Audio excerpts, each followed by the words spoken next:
ఇవాళ ఎలాగైనా ఈ 4 యూనిట్స్ కంప్లీట్ చేయాలి. ఇవాళ ఒక 4, రేపొక 4, ఎల్లుండొక 2 అయిపోద్ది. హమ్మయ్య! A few moments later.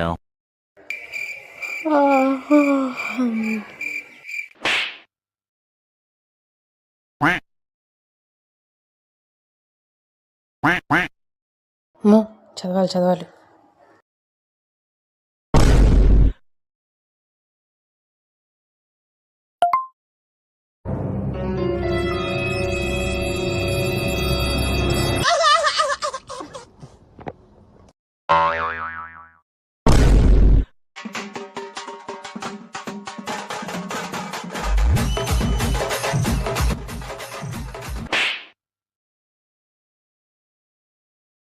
ఈ మధ్య ఏంటో అందరూ ర్యాంకుల కోసం రేస్‌లో పరిగెడుతున్నారు. బయట ఎంతో మంది చదువు లేకుండా ఉన్నారు. అంతమంది ఉన్నప్పుడు నేను ఉండలేనా? ఇది రియలైజేషన్.